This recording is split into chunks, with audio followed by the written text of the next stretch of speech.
उत्तराखंड में केदारनाथ विधानसभा उपचुनाव में 57.64% मतदान दर्ज हुआ।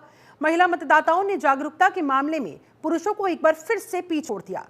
बता दें, प्रदेश के अपर मुख्य निर्वाचन अधिकारी विजय कुमार जोगदंडे ने बताया कि उपचुनाव शांतिपूर्ण तरीके से हुआ, उपचुनाव पारदर्शी हुआ, कहीं कोई दिक्कत परेशानी नहीं आने दी गई और शाम 6 बजे तक मतदान का समय पूरा होने तक 57.64% मतदाताओं ने अपने अपने मताधिकार का इस्तेमाल किया। उन्होंने बताया, सभी पोलिंग बूथों पर शांतिपूर्ण मतदान हुआ है। किसी प्रकार की कोई अप्रिय घटना की सूचना कहीं से प्राप्त नहीं हुई। उन्होंने कहा, इस बार कुल 90,875 मतदाता थे, जिनमें से 45,956 महिला मतदाता और 44,919 पुरुष मतदाता शामिल है। उपचुनाव के नतीजे 23 नवंबर को घोषित होंगे। केदारनाथ विधानसभा का उपनिर्वाचन अभी संपन्न हुआ है और आज के दिवस पर जो है 173 पोलिंग स्टेशन पर मतदान संपन्न हुआ। शाम को 6 बजे तक का जो समय निर्धारित किया गया था मतदान के लिए, 6 बजे तक का समय के अनुसार अभी तक 57.64% का मतदान जो है पूर्ण हुआ है और शांतिपूर्ण ढंग से मतदान संपन्न हुआ है। मैं सभी मतदाताओं का धन्यवाद देता हूं और शांतिपूर्ण मतदान। वहीं महाराष्ट्र, झारखंड विधानसभा चुनाव और उत्तर प्रदेश, उत्तराखंड विधानसभा उपचुनाव के लिए मतदान संपन्न हो गया। वोटिंग पूरा होने के बाद अब हर किसी को इंतजार है तो नतीजों का, लेकिन नतीजे अपनी अपनी जीत के दावे जो राजनीतिक दलों की तरफ से किए जा रही है उसको स्पष्ट कर देंगे। उत्तराखंड के पूर्व मुख्यमंत्री और कांग्रेस नेता हरीश रावत ने महाराष्ट्र, झारखंड और उत्तराखंड यूपी उपचुनाव को लेकर, इन परिणामों को लेकर बड़ा दावा ठोक दिया। हरीश रावत ने कहा है कि महाराष्ट्र और झारखंड में हमारा गठबंधन जीत रहा है। बहुत अच्छे बहुमत के साथ गठबंधन सरकार एक बार फिर से लोग जरूर बनाएंगे। लोग परिवर्तन चाहते हैं, लोग चाहते हैं गठबंधन के एक विकल्प के रूप में तैयार हो और उसके लिए वो वोट भी कर रहे हैं। यूपी उत्तराखंड उपचुनाव को लेकर वो कहते नजर आए, यहां सत्तारूढ़ को दल चेतावनी देने के लिए, फटकार लगाने के लिए जनता वोट कर रही है ताकि वह सतर्क हो जाए। लोग महंगाई, कुशासन, भ्रष्टाचार से तंग आ चुके हैं। उन्होंने कहा, बहुत अच्छी जीत होगी, ये नतीजे भारत और लोकतंत्र के हित में होंगे। आपको बता दें, केदारनाथ सीट से बीजेपी ने आशा नौटियाल को चुनावी मैदान में उतारा था, जबकि कांग्रेस ने इस सीट के लिए मनोज रावत पर भरोसा जताया था।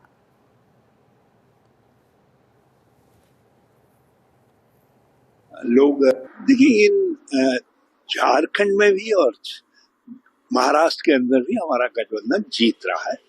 बहुत अच्छी स्थिति में, बहुत अच्छे बहुमत के साथ गठबंधन सरकार बनाएगा। लोग परिवर्तन चाहते हैं, लोग चाहते हैं गठबंधन जो है एक विकल्प के रूप में तैयार हो और उसके लिए वोट कर रहे हैं। और जहां उपचुनाव हो रहे हैं, चाहे उत्तर प्रदेश है या हमारे श्री केदारनाथ जी का है, यहाँ सत्तारूढ़ दल को चेतावनी देने के लिए, उनको फटकार लगाने के लिए जनता वोट कर रही है और लोग महंगाई, बेरोजगारी, कुशासन, भ्रष्टाचार से तंग। बहुत अच्छी जीत होगी और ये नतीजे भारत के लोकतंत्र के लिए और आम लोगों के हित के लिए बहुत शुभ होंगे। हरिद्वार में आयोजित राष्ट्रीय ग्रैपलिंग प्रतियोगिता का शुभारंभ प्रदेश के युवा कल्याण और खेल मंत्री रेखा आर्या ने किया। उन्होंने कहा, यह आयोजन उत्तराखंड के खिलाड़ियों के लिए बहुत बड़ा अवसर है। इससे प्रदेश के खेलों के क्षेत्र में एक नया जोश पैदा किया जा सकेगा, खिलाड़ियों को नई ऊंचाई पर पहुंचाया जा सकेगा। मंत्री रेखा आर्या ने बताया, पीएम नरेंद्र मोदी के नेतृत्व में खिलाड़ियों को नई पहचान और नया सम्मान मिला है, जिससे खेलों को लेकर समाज में सकारात्मक परिवर्तन आया है। उन्होंने कहा, खेल अब असंभव को संभव बनाने का एक सशक्त माध्यम बन चुका है। आज का युग वो युग है जहां राष्ट्र की पहचान खिलाड़ियों के नाम से होती है। मंत्री जी ने ग्रैपलिंग के महत्व को रेखांकित करते हुए, इसके बढ़ते हुए महत्व को देखते हुए कहा, इस खेल ने मात्र 3 वर्षों में ही अपनी खास पहचान बना ली है। उन्होंने उम्मीद जताई कि निकट भविष्य में ये खेल राष्ट्रीय, एशियन गेम्स और ओलंपिक में भी जरूर शामिल होगा। यहाँ पर पहुंचे हुए निश्चित रूप से एक नई प्रकार का रेसलिंग का, बहुत ही टेक्निकल रूप से कहें तो एक नई शुरुआत गेम्स के रूप में, उसकी एक नई विधा के रूप में हमको देखने को मिलती है, जो कि बच्चों में भी जिस प्रकार से उसका आकर्षण है वो भी आज यहाँ देखने को मिला है, जो कि बहुत स्वागत योग्य है। निश्चित रूप से मैंने तो अपनी ओर से शुभकामनाएं दी हैं कि ये राष्ट्रीय और अंतर्राष्ट्रीय स्तर पर जो है ग्रैपलिंग के लिए और अच्छा भविष्य हम लोग देखते हैं। रही बात उत्तराखंड की, तो उत्तराखंड के परिप्रेक्ष्य में तो हम ये कहेंगे कि लगातार हम सबकी कोशिश है कि स्पोर्ट्स में हमारे बच्चे बेहतरीन करें। स्पोर्ट्स के लिए जितना भी संसाधन डेवलप करना है वो भी हम लगातार कर रहे हैं और बच्चों को भी लगातार प्रोत्साहित कर रहे हैं। रही बात ग्रैपलिंग की, तो निश्चित रूप से इनके संबंधित सेक्रेटरीज रावत जी लगातार संपर्क में रहने के लिए मैंने कहा है। जो भी सुनहरा अवसर ग्रैपलिंग के भविष्य के लिए उत्तराखंड सरकार स्पोर्ट्स डिपार्टमेंट कर सकती होगी, तो निश्चित रूप से हम पूरा सहयोग करेंगे। छात्र संघ चुनाव और निकाय चुनाव के साथ साथ पंचायत चुनाव में भी देरी होने की संभावना दिखने लगी। चुनाव में हो रही देरी को लेकर कांग्रेस ने सत्ताधारी दल बीजेपी पर जुबानी हमला बोला। कांग्रेस के मुख्य प्रवक्ता गरिमा दसौनी ने कहा कि राज्य में ना तो अभी तक छात्र संघ चुनाव सरकार करवा पाई है, ना ही निकाय पर पंचायत चुनाव को लेकर सरकार कोई फैसला ले पाई है। कांग्रेस ने कहा है, एक तरफ पीएम मोदी कहते हैं 1 लाख युवाओं को राजनीति में लाने का काम करेंगे, तो दूसरी तरफ उत्तराखंड में राजनीति की पहली सीढ़ी कहे जाने वाले छात्र संघ चुनाव भी नहीं करवाए जाते। ऐसे में बीजेपी की कथनी और करनी में कितना फर्क है, जनता खुद देख रही है। देखिए, निश्चित रूप से जो निर्णय क्षमता है वो इस सरकार में दिखाई नहीं पड़ती। केवल छात्र संघ चुनाव की बात नहीं है, निकाय चुनाव कहाँ है प्रदेश के, पंचायत चुनाव कहाँ है प्रदेश के। छात्र संघ चुनाव 20 सितंबर तक हो जाने चाहिए थे, निकाय चुनाव पिछले 2023 के 4 दिसंबर तक हो जाने चाहिए थे, और तो और इस 20 नवंबर को यानी कि आज की तारीख में पंचायतों का भी कार्यकाल समाप्त हो गया और उसके भी निकट भविष्य में चुनाव होते हुए नहीं दिखाई पड़ रहे हैं। तो ऐसे में ये सरकार सत्ता के विकेंद्रीकरण पर बिल्कुल भी विश्वास नहीं रखती, डिसेंट्रलाइजेशन ऑफ पावर, क्योंकि मुख्यमंत्री गांव-गांव, मोहल्ले-मोहल्ले, नुक्कड़-नुक्कड़ नहीं देख सकता अपना एडमिनिस्ट्रेशन, इसलिए ये छोटी सरकारें चुनी जाती हैं। और एक तरफ मोदी जी कह रहे हैं कि 1 लाख युवाओं को मैं राजनीति में लाऊंगा, और मोदी जी की बात को अनदेखी करके यहाँ जो उत्तर प्रदेश की, उत्तराखंड की इनकी सरकार है, वो जो है राजनीति की पहली सीढ़ी कहे जाने वाले छात्र संघ चुनाव नहीं होने देना चाहती। उधर IMPCL यानी कि Indian medicine pharmaceutical corporation limited के निजीकरण के घेरने को लेकर पूर्व मुख्यमंत्री हरीश रावत सहित विभिन्न संगठनों के लोगों ने अपना समर्थन दिया। 1 घंटे तक सांकेतिक उपवास रखा। बता दें आपको, इस फैक्ट्री से हजारों कर्मचारियों और ग्रामीणों को रोजगार मिल रहा है। कर्मचारियों के साथ साथ आसपास के कई गांवों के लोगों को यहां से रोजगार मिलता है, उनके घर चलते हैं, उनका चूल्हा चौका हो पाता है। साथ ही विभिन्न संगठनों के लोगों ने यहां पर कहा, ये लड़ाई कर्मचारी के अधिकारों और आजीविका को बचाने की लड़ाई है और इसमें हम पीड़ितों के साथ खड़े हैं। ये लड़ाई तब तक जारी रहेगी जब तक इन्हें न्याय नहीं दिलवा दिया जाता। जिंदाबाद। और माननीय हरीश रावत जी का विधिवत पूर्ववत कार्यक्रम 16 अक्टूबर को रामनगर में पद यात्रा के दौरान उन्होंने घोषणा करी थी कि मैं 14 नवंबर जवाहरलाल नेहरू के जन्मदिन के अवसर पर वहां पर मौन उपवास रखूंगा।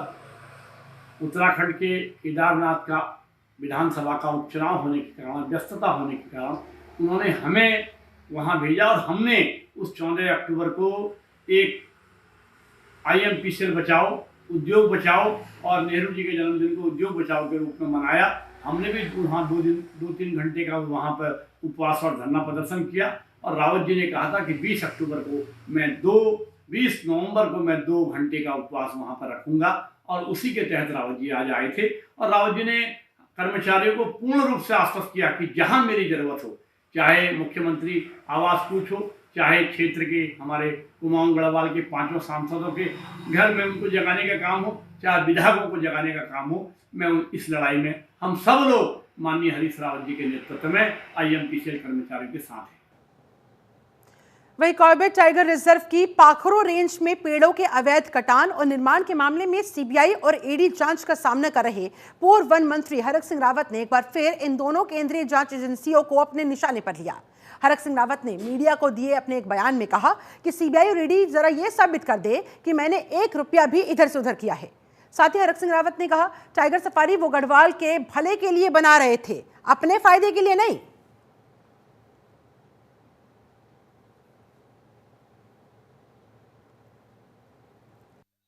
कहीं ना कहीं लोकसभा चुनाव हो रहा था, तुमने ED भेज दी, CBI भेज दी, और मैं तो कह रहा हूं, मैंने ED वालों से भी कहा 1 रुपये का, 1 करोड़ तो छोड़ दो, 1 लाख तो छोड़ दो, अगर 1 रुपये का घोटाला निकल जाए, एक पाखरो टाइगर सफारी में गढ़वाल के भले के लिए बना रहा था, लाखों लोगों को रोजगार मिलता, दिल्ली से लेकर कोटद्वार तक, जौलीग्रांट से लेकर कोटद्वार तक इतने होटल बनते थे, रिसोर्ट बनते, पूरी दुनिया के लोग जो टाइगर देखने के लिए आते वो पाखरो टाइगर सफारी देखने के लिए आते। मेरा जुनून था कि 2/3 हिस्सा पौड़ी जिले का गढ़वाल का हिस्सा जो है कॉर्बेट में है, और दुर्भाग्य से गढ़वाल से जो है कॉर्बेट को व्यापार नहीं मिल पा रहा, यहाँ को लोगों को रोजगार नहीं मिल पा रहा। अगर मैं पाखरो टाइगर सफारी बना रहा था, कुछ लोगों को तकलीफ हुई, कुछ लोगों को लगा भाई ये तो उस ऊंचाई को छू लेगा। राष्ट्रीय राजमार्ग 109 पर क्वारब के पास लगातार पहाड़ियां दरकने और पत्थर गिरने की वजह से यात्रियों, व्यापारियों और वहां के स्थानीय लोगों को रोजाना परेशानी होती है और उनकी इस परेशानी को लेकर सर्वदलीय संघर्ष समिति ने जिलाधिकारी से मुलाकात की। ये समस्या उनके सामने रखी। विधायक के नेतृत्व में समिति ने ज्ञापन सौंपकर मार्ग को जल्द से जल्द सुचारू करने की मांग की है। समिति ने प्रभावित स्थल पर वैली ब्रिज का निर्माण कराने का भी सुझाव दिया। साथ ही पैदल यात्रियों की सुरक्षा के लिए नदी किनारे पगडंडी का निर्माण और चौसली कागड़ी घाट मार्ग को वैकल्पिक रास्ते के रूप में सुधारने की मांग रखी। समिति के सदस्यों ने कहा, पहाड़ियां काटने की बजाय विदेशी तकनीक से एलिवेटेड रोड बनाया जाए। इससे न केवल पर्यावरण संरक्षण होगा बल्कि भू संरक्षण की समस्या पर भी काम किया जा सकेगा।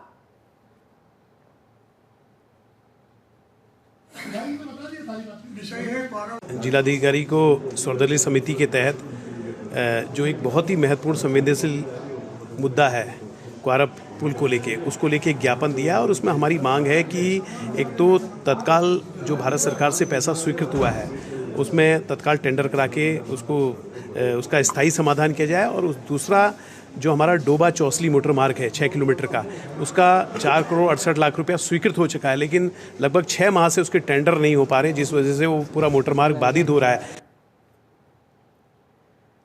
वहीं देहरादून के ओएनजीसी चौक पर हुए भीषण सड़क हादसे के बाद दून पुलिस ने ट्रैफिक सिग्नल के समय में बदलाव किया है। इसके तहत अब रात 12 बजे तक ट्रैफिक सिग्नल खुले रहेंगे। एसएसपी देहरादून ने बताया, दून में अब तक 12 बजे तक ट्रैफिक सिग्नल खुले रहेंगे। इसके साथ ही हर चौक पर स्पीड ब्रेकर्स बनाए जाएंगे। उन्होंने बताया, अभी तक ट्रैफिक लाइटें 10 बजे तक ही खुला करती थी, लेकिन अब इसके समय में बदलाव किया गया है। इसे 2 घंटा और बढ़ाया जाएगा। अब 10 तक नहीं बल्कि रात 12 बजे तक ट्रैफिक सिग्नल्स काम करेंगे। यातायात व्यवस्था और सुरक्षा को देखते हुए इसे 2 घंटे के लिए बढ़ाने का फैसला लिया गया है। प्रत्येक चौक पर स्पीड ब्रेकर्स बनाए जाएंगे ताकि दुर्घटनाओं की आशंका कम की जा सके। रात के समय नियमों का उल्लंघन करने वालों के चालान काटे जाएंगे ताकि उनके अंदर एक डर, एक खौफ पैदा किया जा सके। से अभी हाल फिलहाल एक बहुत दुखद हादसा हुआ था और इसको देखते हुए ये ज़रूरत महसूस हो रही थी कि जो रात्रि में 10 बजे जो हमारी बात ट्रैफिक लाइट फ्री जाती जनरली जो हर जगह प्रोविज़न रहता है, उसको देखते हुए उसको 12 बजे तक बढ़ा दिया गया, जिससे कि ऐसे चौक चौराहे जहाँ पर तेज़ गति से वाहन निकलते हैं रात्रि में, वो रेड लाइट देखकर या ग्रीन लाइट देखकर ही उसको क्रॉस करें, जिससे एक्सीडेंट की संभावना कम रहे। साथ ही साथ इसमें यह भी किया अभी रोड सेफ्टी कमेटी की बैठक में जिलाधिकारी महोदय की अध्यक्षता में हुई थी, जिसमें ऐसे जगह जेब्रा क्रॉसिंग जो मिट गए हैं, रंबल स्ट्रिप्स लगाने की बात हुई, जहाँ पर गाड़ियाँ जो है थोड़ी देर रुके, ऐसे चौक चौराहों पर उनकी स्पीड पर नियंत्रण रहे। और साथ ही साथ हम इसमें ड्रोन और इसके माध्यम से भी जो अभी हम चालान कर रहे हैं, इसमें 2500 से ज़्यादा जेब्रा क्रॉसिंग की और रेड लाइट जंपिंग की कार्रवाई भी की गई है। तो ये सभी प्रपोजल रोड सेफ्टी कमेटी में चले गए हैं। रेड लाइट का समय बढ़ा दिया गया। बाकी अन्य जो विभागों द्वारा किया जाना है, जेब्रा लाइन को फिर से बनाया जाना है, रंबल स्ट्रिप लगाई जानी है, वो काम भी मुझे लगता है 15 से 20 दिन के अंदर सभी ऐसे चौक चौराहों पर ये बन जाएगा। वहीं दिल्ली की रोडवेज बस सेवा प्रभावित होने के बाद उत्तराखंड परिवहन निगम ने सभी डिपो को अलर्ट जारी कर दिया। उत्तराखंड परिवहन निगम के एमडी ने बताया, नए नियमों के तहत दिल्ली में BS3, BS4 की बसें नहीं चल पा रही। इसी को देखते हुए उत्तराखंड परिवहन निगम लगातार दिल्ली में बसों की संख्या को बढ़ाने का प्रयास कर रहा है। किसी भी यात्री को परेशानी ना हो सके, इसको लेकर निगम लगातार कोशिशें कर रहा है। उन्होंने बताया, दिल्ली रूट पर निगम की तकरीबन 300 बसें चल रही है। दिल्ली जाने वाले यात्रियों की सुविधा को देखते हुए परिवहन निगम यूपी के मोहननगर और कौशाम्बी तक बसें संचालित करने पर विचार कर रहा है। जल्द ही इस प्रस्ताव को हरी झंडी मिलने की उम्मीद है। ऐसे में इन बसेस को भी दिल्ली रूट पर चलाने की योजना बनाई जा रही है। रैप की गाइडलाइंस थी, उनके तहत हम जो पुरानी हमारी BS3 और BS4 की बसेस थी वो नहीं चल पा रही हैं। वर्तमान में जो हमारी बसेस चल रही हैं वो तकरीबन 181 CNG बसेस अभी हमारे दिल्ली रूट पे चल रही हैं। उसके अलावा 12 वोल्वो बसेस चल रही हैं BS6 की, और हमने जो नई बसेस खरीदी थी अभी 130 जो बसें आनी थी उसमें से 103 बसेस अब तक आ चुकी हैं। तो इन बसों की सहायता से, ये तकरीबन 300 के आसपास बसेस हैं, इनकी सहायता से हम दिल्ली रूट पर आवागमन कर रहे हैं। जहाँ पर आवश्यकता पड़ रही है, जैसे वोल्वो बसेस में हम उनके फेरे भी बढ़ा दे रहे हैं, और पूरा हमारा प्रयास है कि किसी भी यात्री को कोई समस्या ना होने पाए। डिपोज़ को सबको हमने अलर्ट मोड पर रखा है। इसके अलावा जैसे जो बसें दिल्ली तक नहीं टच कर पा रही हैं, तो उसमें हम ये भी बात कर रहे हैं यूपी से कि मोहन नगर और कौशाम्बी तक हम कुछ बसें उसमें से चला दें, तो उससे भी हमारी काफ़ी समस्या हल हो जाएगी। तकरीबन 12 बसें मोहन नगर के लिए और 10 से 12 ही बसें कौशाम्बी तक चलाने के लिए, ऐसा हमारा प्लान है। हरिद्वार के मंगलौर स्थित देवबंद तिराहे पर 14 नवंबर को हुए दर्दनाक सड़क हादसे में 5 लोगों की मौत के बाद प्रशासन हरकत में आ गया। देहरादून के RTO शैलेश तिवारी ने घटनास्थल का निरीक्षण किया। उनके साथ राष्ट्रीय राजमार्ग अधिकारी अतुल शर्मा, यातायात उप निरीक्षक जगदीश दत्ता और स्थानीय पुलिस के अधिकारी मौजूद रहे। निरीक्षण के दौरान अधिकारियों ने घटनास्थल पर हुई दुर्घटनाओं की जानकारी ली, भविष्य में ऐसे हादसों को रोकने के लिए आवश्यक कदम उठाने पर चर्चा की। RTO शैलेश तिवारी ने कहा, इस क्षेत्र में ट्रैफिक व्यवस्था को सुधारने के लिए जल्द ही ठोस उपाय किए जाएंगे। उन्होंने नियमित रूप से ट्रैफिक निगरानी बढ़ाने पर भी जोर दिया। प्रशासन ने यह भी घोषणा की कि इस क्षेत्र को दुर्घटना मुक्त बनाने के लिए एक व्यापक कार्य योजना तैयार की जाएगी। ये कदम सड़क सुरक्षा सुनिश्चित करने और भविष्य में होने वाली दुर्घटनाओं को रोकने के लिए प्रशासन की प्रतिबद्धता को दर्शाता है।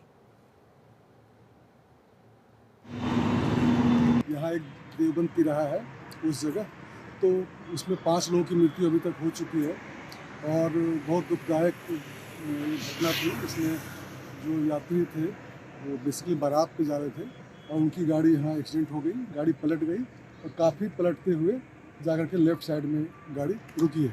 उसमें गाड़ी में मैं देख रहा हूँ काफ़ी ज़्यादा नुकसान हुआ, गाड़ी में बहुत डैमेज हुआ है, पूरा गाड़ी क्षत विक्षत हो चुका है। तो वही हम लोग देखने के आए हैं कि क्या कारण हो सकता है और भविष्य में जैसे इस जगह पे पहले भी दुर्घटना हो चुकी है और एक ब्लैक स्पॉट रूप में भी है, तो हम लोग चाहते हैं जानना कि हम क्या कर सकते हैं कि जो भविष्य में दुर्घटनाएं ना हो। ये जो दुर्घटना हुई है हमारे लेसन एक सबक है कि भविष्य में दुर्घटना ना हो। तो हम लोगों ने कुछ रिकमेंडेशन दिया है। यहाँ लाइट बढ़ाने की बात हमने की है, एक ट्रैफिक लाइट भी होना चाहिए। यहाँ स्पीड गाड़ियों में काफ़ी ज़्यादा रहती है, तो स्पीड को रोकने के लिए या धीमा करने के लिए रंबल स्ट्रिप बनने चाहिए।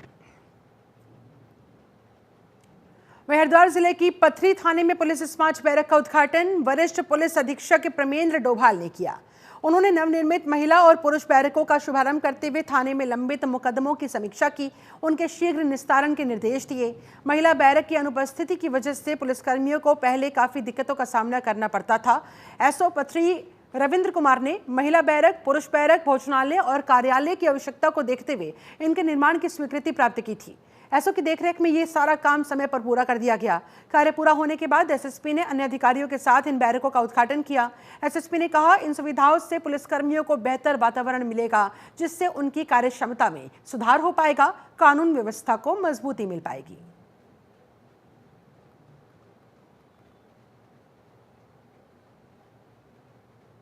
आज थाना पथरी में महिला बैरक का उद्घाटन किया गया था। इसमें उसका रेनोवेशन और उसके बाद जो महिला कर्मियों के रहने की जो व्यवस्थाएं हैं उसका उच्चीकरण का हम लोगों के द्वारा एक प्रयास किया गया है। और इसी संबंध में कल भगवानपुर में भी हम लोगों के द्वारा इस चीज़ को देखा गया था।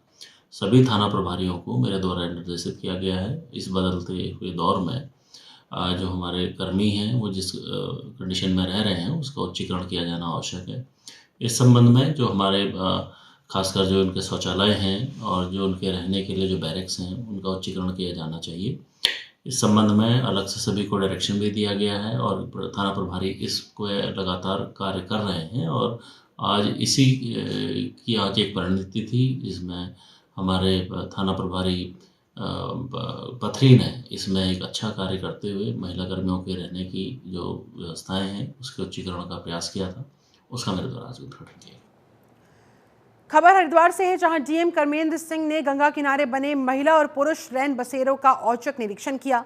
रैन बसेरों का जायजा लिया, वहां मौजूद सुविधाओं को जांचा परखा। निरीक्षण के दौरान डीएम ने अधिकारियों को निर्देश दिए कि रैन बसेरों में सभी जरूरी सुविधाओं को दुरुस्त किया जाना चाहिए, ताकि वहां ठहरने वाले लोगों को किसी भी प्रकार की असुविधा का सामना न करना पड़े।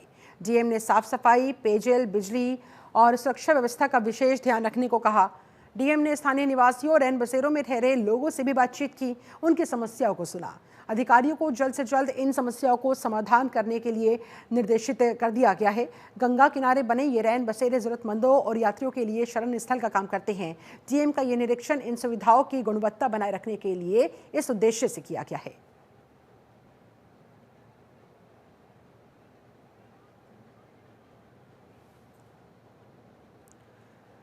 हरिद्वार जिले के 2 अलग अलग स्थानों पर डिलीवरी के दौरान डॉक्टर्स की लापरवाही से महिलाओं की मौत के मामले सामने आए हैं, जिसके बाद स्वास्थ्य विभाग हरकत में आया। मुख्य स्वास्थ्य अधिकारी ने लापरवाही बरतने वाले अस्पतालों और डॉक्टर्स के खिलाफ पुलिस में शिकायत दर्ज कराने और आवश्यक कार्रवाई करने का आश्वासन दिया। अब देखना होगा अवैध तरीके से चल रहे अन्य अस्पतालों और क्लिनिक्स पर स्वास्थ्य विभाग किस तरह की कार्रवाई करता है।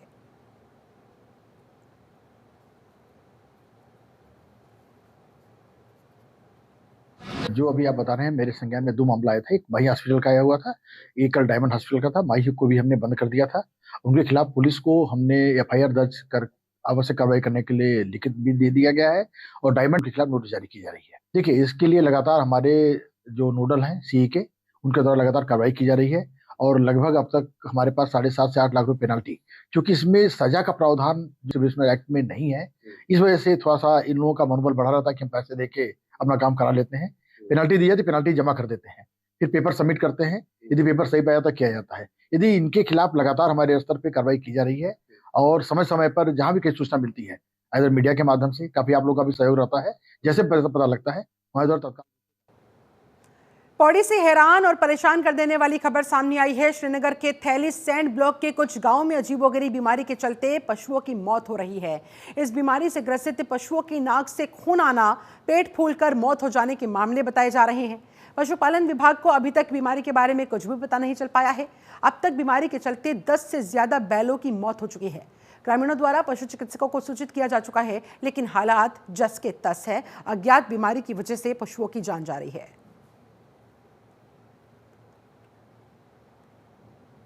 सादर में अवगत करना चाहूँगा कि मेरी संज्ञान में यह जैसे ही आया कि थलीसैंड विकासखंड में ग्राम गंगो, भीड़ा, कोटा और मंडेली में कुछ इस प्रकार के बीमारी देखी गई है, जिसमें कि बताया जा रहा है कि पशुओं के नाक से खून और गले में सूजन के साथ पेट में अफारा की स्थिति हो रही है, जिससे कि 8 से 10 पशुओं की मौत की सूचना जैसे ही मुझे प्राप्त हुई, तत्काल मैंने अपने निकटतम पशु चिकित्सा अधिकारी से संपर्क किया और तत्काल ही मुझे अवगत कराया गया कि हमारी विभागीय टीम द्वारा वहां पर पहुंच के इलाज की भी कोशिशें की जा रही हैं और यथासंभव उन्होंने वहां पे मृत पशुओं के सैंपल भी लेकर और रोग निदान प्रयोगशाला श्रीनगर के लिए भेज दिए हैं।